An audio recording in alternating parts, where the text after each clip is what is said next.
ಸ್ನೇಹಿತರೆ ನಮಸ್ಕಾರ. ನೋಡಿ ಸ್ನೇಹಿತರೆ, ಕೇಂದ್ರ ಸರ್ಕಾರದಿಂದ ಬೆಂಗಳೂರಿನಲ್ಲಿ ಅರ್ಜಿಯನ್ನ ಕರೆದಿದ್ದಾರೆ. ಖಾಯಂ ಹುದ್ದೆಗಿರತ್ತೆ ಮತ್ತು ಸರ್ಕಾರಿ ಜಾಬ್ ಆಗಿರತ್ತೆ. ಇಲ್ಲಿ ಮಹಿಳೆಯರು ಪುರುಷರು ಇಬ್ರು ಅರ್ಜಿಯನ್ನ ಸಲ್ಲಿಸಿ. ನಾನು ನಿಮ್ಗೆ ಯಾವುದೇ ರೀತಿಯಾಗಿ ಗೊಳಪುರ ಅಂತ ತಿಳಿಸ್ಕೊಡ್ತಾ ಇಲ್ಲ. ಆಫೀಸ್ ಅಲ್ಲಿ ಆಗಿರುವಂತ ನೋಟಿಸ್ ರಿಲೀಸ್ ಮಾಡಿದ್ದಾರೆ. ಆ ಒಂದು ನೋಟಿಸ್ ವೈಸ್ ನಿಮಗೆ ಮಾಹಿತಿನ ತಿಳಿಸ್ಕೊಡ್ತಾ ಇರೋದು. ಇಲ್ಲಿ ನೋಡಿ, ಈ ಒಂದು ಅಧಿಸೂಚನೆ ರಿಲೀಸ್ ಮಾಡಿದಂತ ದಿನಾಂಕ 9/8/2025 ಕಾಣಿಸ್ತಾ ಇರಬಹುದು. ನಿಮ್ ಮುಂದೆ ತೋರಿಸ್ತಾ ಇದ್ದೇನೆ. 9/8/2025 ನೋಟಿಸ್ ರಿಲೀಸ್ ಮಾಡಿದ್ದಾರೆ. ಸಂಪೂರ್ಣವಾಗಿ ಸೆಂಟ್ರಲ್ ಗೌರ್ಮೆಂಟ್. ತುಂಬಾ ಜನರಿಗೆ ನಾನು ಮುಂಚಿತವಾಗಿ ಹೇಳೇ ಇದ್ದೇನೆ, ದಯವಿಟ್ಟು ಸೆಂಟ್ರಲ್ ಗೌರ್ಮೆಂಟ್ ಕಡೆ ಸ್ವಲ್ಪ ಗಮನ ಕೊಡಿ ಅಂತ ಹೇಳಿ. ರಾಜ್ಯ ಸರ್ಕಾರದಲ್ಲಿ ಇನ್ನೂ ಮೀಸಲಾತಿ ಜಾರಿ ಮಾಡಿಲ್ಲ. ನಿನ್ನೆನೆ ಒಂದು ಮೀಸಲಾತಿಗೆ ಸಂಬಂಧಪಟ್ಟಂತೆ ಒಂದು ಮೀಟಿಂಗ್ ಮಾಡ್ತಾನೆ ಅಂತ ಹೇಳಿದ್ರು. ಆದ್ರೆ ಅದಕ್ಕೆ ಸಂಬಂಧಪಟ್ಟಂತೆ ಸಿಎಂ ದವರು ಯಾವುದೇ ರೀತಿಯಾಗಿ ಪ್ರತಿಕ್ರಿಯೆ ಅಂತೂ ಕೊಟ್ಟೇ ಇಲ್ಲ. ಇದು ನಮ್ಮ ಒಂದು ಕರ್ನಾಟಕ ರಾಜ್ಯದ ಪರಿಸ್ಥಿತಿ. ರಾಜಕಾರಣಿಗಳು ಹಣ ಪವರು ಎಲ್ಲ ಇದ್ರೆ ಜನರ ಕಷ್ಟ ಅವ್ರಿಗೆ ಅರ್ಥ ಆಗಲ್ಲ. ನಾನು ನಿಮ್ಗೆ ಇದೆಲ್ಲ ಹೇಳ್ಕೊತ ಕೂತರ ಸುಮ್ನೆ ನಿಮ್ಗೆ 10 ತಾಸಾದ್ರೂ ಕೂಡ ಮುಗಿಯೋದಿಲ್ಲ. ನಿಮ್ಗೆ ಗೊತ್ತಿರುವಂತ ವಿಷಯ ಮತ್ತೆ ಮತ್ತೆ ಹೇಳೋದು ಇಷ್ಟ ಇಲ್ಲ. ಬನ್ನಿ ಸ್ನೇಹಿತರೆ, ಈಗ ಪೋಸ್ಟ್ ಬಗ್ಗೆ ಒಂದೊಂದು ತಿಳಿಸ್ಕೊಡೋದಕ್ಕೆ ಪ್ರಯತ್ನ ಮಾಡ್ತೇನೆ. ದಯವಿಟ್ಟು ಸೆಂಟ್ರಲ್ ಗೌರ್ಮೆಂಟ್ ಕಡೆ ಅರ್ಜಿ ಸಲ್ಲಿಸಿ. ನೋಡಿ ಸ್ನೇಹಿತರೆ, ಕರ್ನಾಟಕ ರಾಜ್ಯದಲ್ಲಿ ಬೆಂಗಳೂರಿನಲ್ಲಿ ಖಾಲಿ ಇರತ್ತೆ, ಮೈಸೂರಿನಲ್ಲಿ ಖಾಲಿ ಇರತ್ತೆ. ಈ ಒಂದು ಇಸ್ರೋದು ಸಂಸ್ಥೆಗಳು ಎಲ್ಲೆಲ್ಲಿ ಇದ್ದಾವಲ್ಲ ಅಲ್ಲೆಲ್ಲಾ ಕಡೆ ಖಾಲಿ ಇರತ್ತೆ. ಅರ್ಥ ಆಗ್ತಿದ್ದು ಅಂತ ಅನ್ಕೋತೀವಿ. ಇದಕ್ಕೆ ಮಹಿಳೆಯರು ಪುರುಷರು ಇಬ್ರು ಅರ್ಜಿ ಸಲ್ಲಿಸಬಹುದು. ಮತ್ತು ಆಯ್ಕೆಯಾದಂತ ವಿದ್ಯಾರ್ಥಿಗಳಿಗೆ ನಿಮಗೆ ಪ್ರತಿ ತಿಂಗಳು ಸ್ಯಾಲ್ರಿ ನೋಡಿ 44,900ರಿಂದ 1,42,400 ತನಕ ಸ್ಯಾಲ್ರಿ ಕೊಡ್ತಾರೆ. ಇದು ಪರ್ ಮಂತ್ ನಿಮಗೆ ಸ್ಯಾಲ್ರಿ ಸಿಗತ್ತೆ. ಇದ್ರ ಬಗ್ಗೆ ನಮ್ಮ ಮಾಹಿತಿ ಇರತ್ತೆ. ವಿಡಿಯೋ ಕೊನೆತನಕ ಕನ್ನಡ. ಮತ್ತೆ ಈ ಒಂದು ಚಾನಲ್ ನಾನು ಸಬ್ಸ್ಕ್ರೈಬ್ ಮಾಡಿಲ್ಲ, ಪ್ರಶಾಂತ್ ಅಕಾಡೆಮಿ ಚಾನಲ್ ಅನ್ನ ಸಬ್ಸ್ಕ್ರೈಬ್ ಮಾಡ್ಕೊಳ್ಳಿ. ಬನ್ನಿ ಒಂದೊಂದು ತಿಳಿಸ್ಕೊಡೋದಕ್ಕೆ ಪ್ರಯತ್ನ ಮಾಡ್ತೇನೆ. ನೋಡಿ, ಇಲ್ಲಿ ಖಾಲಿ ಇರುವಂತ ಸಂಸ್ಥೆ ಹೆಸರು, ಇದು ನಮ್ಮ ಒಂದು ಭಾರತೀಯ ಇಸ್ರೋದಲ್ಲಿ ಅರ್ಜಿಯನ್ನ ಕರೆದಿದ್ದಾರೆ. ಈ ಒಂದು ಇಸ್ರೋದಲ್ಲಿ ಅಪ್ಲಿಕೇಶನ್ ಹಾಕ್ಬೇಕಾಗತ್ತೆ ವಿದ್ಯಾರ್ಥಿಗಳು. ಇಲ್ಲಿ ಟೋಟಲ್ ಆಗಿ ಇಷ್ಟೇ ಪೋಸ್ಟ್ ಅಷ್ಟೇ ಪೋಸ್ಟ್ ಅಂತ ಯಾವುದೇ ರೀತಿಯಾಗಿ ಮೆನ್ಷನ್ ಮಾಡಿಲ್ಲ. ನನಗೆ ಅನಿಸೋ ಮಟ್ಟಿಗೆ 23, ಅದ ನಂತರ 25 ಅಥವಾ 100, ಅದೇ ರೀತಿಯಾಗಿ 200 ಈ ರೀತಿಯ ಪೋಸ್ಟ್ಗಳು ಖಾಲಿ ಇರತ್ತೆ. ಅರ್ಥ ಆಗ್ತಿದೆ ಅಂತ ಅನ್ಕೋತೀವಿ. ನಾನೇನು ಹೇಳ್ತಾ ಇದ್ದೇನೆ ಇದು ನಮಗೆ ಕನ್ಫರ್ಮ್ ಆಗಿ ತಿಳಿಯಿತು. ಇನ್ನು ಪೋಸ್ಟ್ ನೋಡಿ, ಯಾವ್ಯಾವ ಪೋಸ್ಟ್ಗೆ ಅಪ್ಲಿಕೇಶನ್ ಕರೆದಿದ್ದಾರೆ ಅಂತೇಳಿ. ತಾಂತ್ರಿಕ ಸಹಾಯಕ ಹುದ್ದೆಗಳು, ಉಪ ಅಧಿಕಾರಿ ಹುದ್ದೆಗಳು, ಅದ ನಂತರ ತಂತ್ರಜ್ಞಾನ ಬಿ ಪೋಸ್ಟ್ಗಳು, ವಾಹನ ಚಾಲಕ ಹುದ್ದೆಗಳು ಅಂದ್ರೆ ಡ್ರೈವರ್ ಪೋಸ್ಟ್ ಇರತ್ತೆ.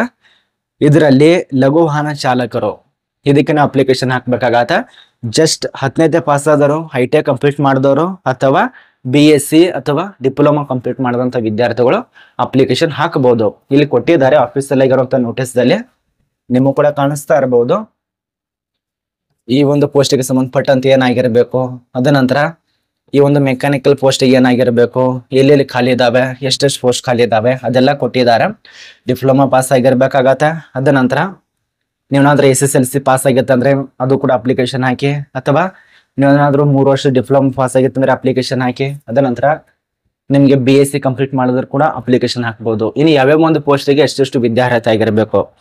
ತಾಂತ್ರಿಕ ಸಹಾಯಕ ಹುದ್ದೆಗೆ ಡಿಪ್ಲೊಮಾ ಪಾಸ್ ಆಗಿರ್ಬೇಕಾಗತ್ತೆ. ಉಪ ಅಧಿಕಾರಿ ಹುದ್ದೆಗಳಿಗೆ BSc, ತಂತ್ರಜ್ಞಾನ ಬಿ ಪೋಸ್ಟ್ಗಳಿಗೆ SSLC, ITI ಕಂಪ್ಲೀಟ್ ಮಾಡಿದವರು. ಇನ್ನು ಭಾರಿ ವಾಹನ ಇರತ್ತಲ್ಲ ಚಾಲಕ, ಅದ ನಂತರ ಲಘು ವಾಹನ ಚಾಲಕ ಹುದ್ದೆಗಳಿಗೆ SSLC ಪಾಸ್ ಆಗಿರ್ಬೇಕು. ಇದು ನಿಮಗೆ ಕನ್ಫರ್ಮ್ ಆಗಿ ಅರ್ಥ ಆಯ್ತು.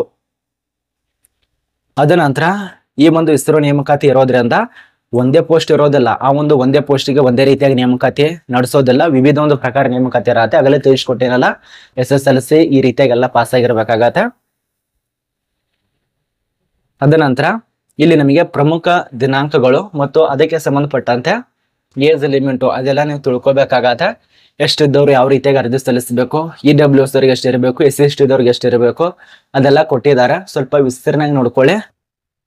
ಅದೇ ರೀತಿಯಾಗಿ ಇನ್ನೊಂದು ಹೇಳ್ಬೇಕಂದ್ರೆ ವಿದ್ಯಾರ್ಥಿಗಳಿಗೆ ಈ ಒಂದು ನೋಟಿಸು ತುಂಬಾ ಈಸಿ ಡೌನ್ಲೋಡ್ ಮಾಡ್ಕೊಳ್ಳೋದು. ನಮ್ಮ ಒಂದು ಟೆಲಿಗ್ರಾಮ್ ಗ್ರೂಪ್ದಲ್ಲಿ ಹೋದ್ರೆ PDF ಫಾರ್ಮ್ ಸಿಗತ್ತೆ. ತುಂಬಾ ಜನ ಏನು ಕಮೆಂಟ್ ಮಾಡ್ತಾರಪ್ಪ ಅಂದ್ರೆ, ಸರ್ ನಮಗೆ ನೋಟಿಫಿಕೇಶನ್ ಸಿಗ್ತಾ ಇಲ್ಲ, ಅದ ನಂತರ PDF ಫಾರ್ಮೇ ಸಿಗೋದಿಲ್ಲ, ಎಲ್ಲಿ ಲಿಂಕ್ ಅನ್ನ ಕೊಟ್ಟಿದ್ದಾರೆ ಅಂತ ತುಂಬಾ ಜನ ಕೇಳ್ತಾರೆ.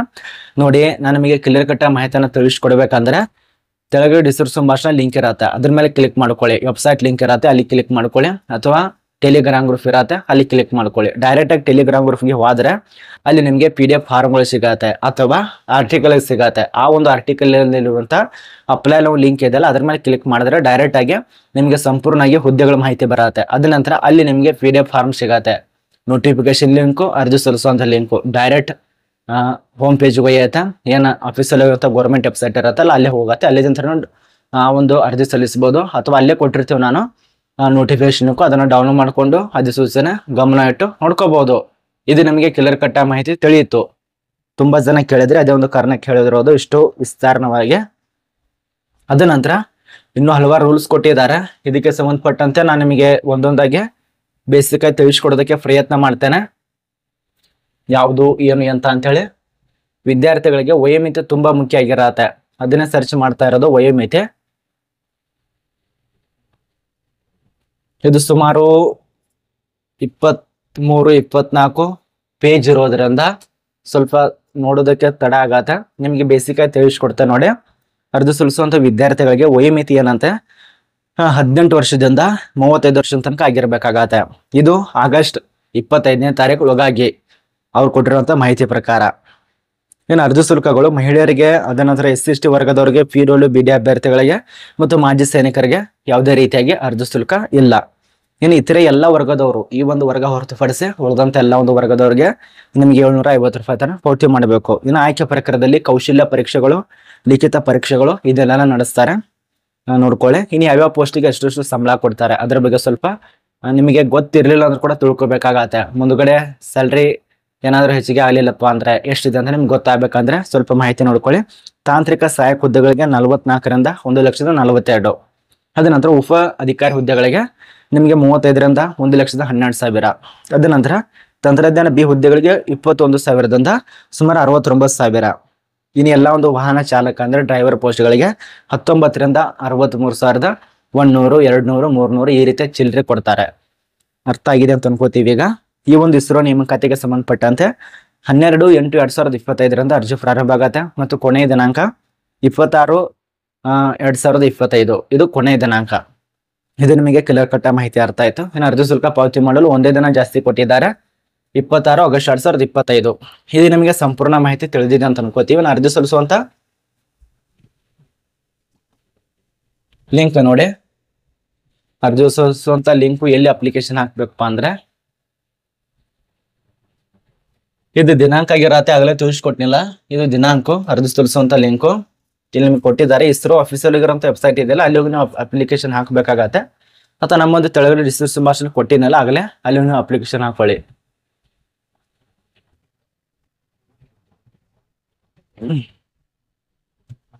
ಇನ್ನೊಂದು ಸ್ನೇಹಿತರ, ಇಲ್ಲಿ ನಿಮ್ಮೊಂದು ಫಾರ್ಮ್ ಸಿಗತ್ತೆ. ಇದು ಮೆಡಿಕಲ್ ಸರ್ಟಿಫಿಕೇಟ್ಗೆ ಸಂಬಂಧಪಟ್ಟಂತೆ ನಿಮ್ದೇನು ಯಾವುದು ಏನು ಅಂತ ಅಂತೇಳಿ ಒಂದು ಫಿಟ್ನೆಸ್ ಇರೋದಂತ ಒಂದು ಫಾರ್ಮ್ ಇರತ್ತೆ.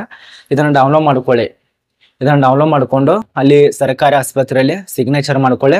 MBBS ಕಲ್ತಂತ ಡಾಕ್ಟರು ಅಥವಾ ನಾರ್ಮಲ್ ಡಾಕ್ಟರು ಕಲ್ತಂತ ನಡೆಯೋದಿಲ್ಲ, MBBS ಕಲ್ತಂತ ಡಾಕ್ಟರು ಈ ಒಂದು ಫಿಟ್ನೆಸ್ ಸರ್ಟಿಫಿಕೇಟ್ ಕೂಡ ಅವ್ರ ಮೇಲೆ ಸೀಲ್ ಹೊಡ್ಕೊಳ್ಳಿ.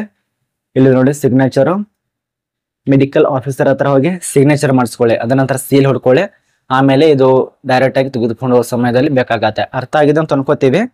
ಒಂದು ಅನುಭವ ಹೊಂದಿದಂತ ವಿದ್ಯಾರ್ಥಿಗಳು ಅರ್ಜಿ ಸಲ್ಲಿಸೆ, ಇಲ್ಲ ಅಂದ್ರೆ ಪ್ರೇಕ್ಷದವರು ಅರ್ಜಿ ಸಲ್ಲಿಸೆ. ಇದು ನಿಮಗೆ ಕನ್ಫರ್ಮ್ ಆಗಿ ತಿಳಿದಿದೆ ಅಂತ ಅನ್ಕೋತೀವಿ. ಇಷ್ಟು ಸ್ನೇಹಿತರೆ ಈ ಒಂದು ನೇಮಕಾತಿ